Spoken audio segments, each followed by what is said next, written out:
Alors, on continue avec l'analyse technique. La dernière fois, on avait vu les forces près d'une résistance. Et là, on va voir franchissement d'une résistance. Donc là, je vais prendre un exemple. Donc l'évolution du Bitcoin depuis 2017 jusqu'à ce matin, là, où il est à 19 315,40 USD. Alors, qu'est-ce qui se passe? Alors, on reprend les fondamentaux. Hop, le niveau des cours, le temps en abscisse. Ok, hop, temps, le cours. Donc, BTC USD. Ok. Donc du coup, on avait vu que là, on a une ligne qui s'appelle la résistance. Donc, la résistance qui empêche de passer. Et là, on a le support, ce qui empêche de tomber. Alors, ça peut arriver qu'il y ait un franchissement de résistance. Alors, ce est un franchissement de résistance. Là, voilà. Ouais, foutre ça en rouge. On mettra ça en vert. Ok. Alors, donc on avait vu la théorie classique. Voilà, donc le cours il est là. Il va augmenter là. Et hop, là il va atteindre la résistance. Il va en rebaisser. Alors pourquoi? On avait vu la dernière fois que ici, euh, donc tous ceux qui avaient déjà des actions là, ils vont se mettre à vendre. Ici l'offre sera supérieure à la demande. D'accord? Donc ils vont vendre. Donc s'ils vendent, le prix va baisser et hop, voilà, hop, tangente horizontale, voilà.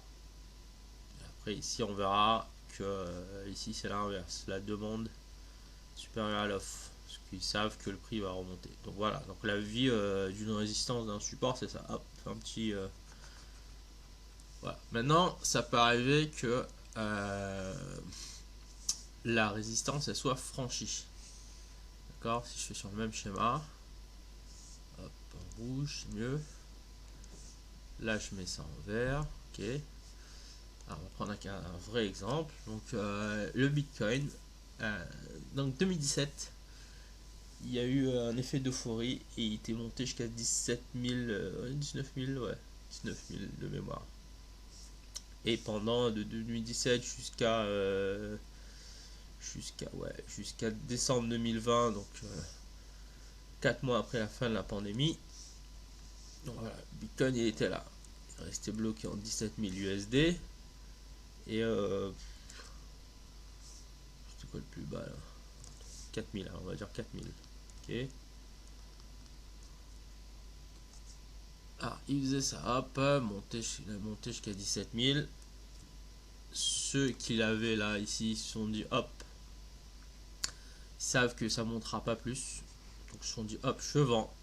C'était tout short. Du coup, le prix est redescendu à 4000. Après, bon, il y a eu ce qu'on appelle la pandémie et donc l'intérêt pour les crypto-monnaies, etc. Et qu'est-ce qui s'est passé 4 mois après la pandémie? Voilà, c'était fin pandémie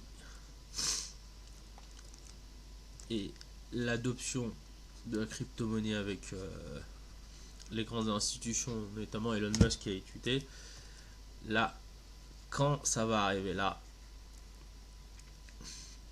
donc si on représente les volumes en bas là,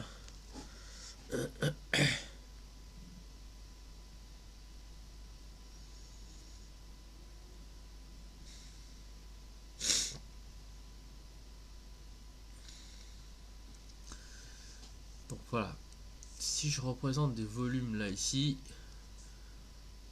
bah, ce qui est important dans l'analyse technique, c'est d'avoir le volume juste en bas. Là, donc généralement, je vais mettre une échelle assez arbitraire là, pour 1, 2, 3, c'est pour hop, ici 1, 2, 3.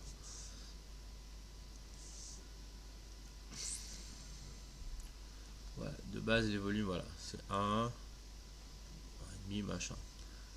Quand on va arriver ici, on va se rendre compte que les volumes de transactions ils vont être quasiment multiplié par 3.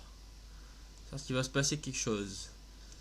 Là où le consensus était ça, 17 c'est la valeur max, donc l'offre normalement est de super à la demande, il va y avoir un renversement, x égale 1 sur x. Qu'est-ce qui va se passer? Les gens ils vont anticiper et vu ce qu'on appelle des informations externes, ils savent que le Bitcoin il va rentrer dans un nouveau paradigme et la demande va être supérieure à l'offre. Alors où se passe là? Normalement la demande supérieure à l'offre c'est ici là, près d'un support. On verra que là il va se transformer en support. Là ce qui va se passer c'est que hop, on va se mettre en vert là et le support il va être franchi. Voilà, il va être franchi. Et normalement quand c'est franchi comme ça là, il va casser la résistance. Voilà. Et dans des volumes de transactions, comme dit l'auteur, de 2 à 3 fois supérieur à la normale. Voilà, des trucs comme ça. Voilà.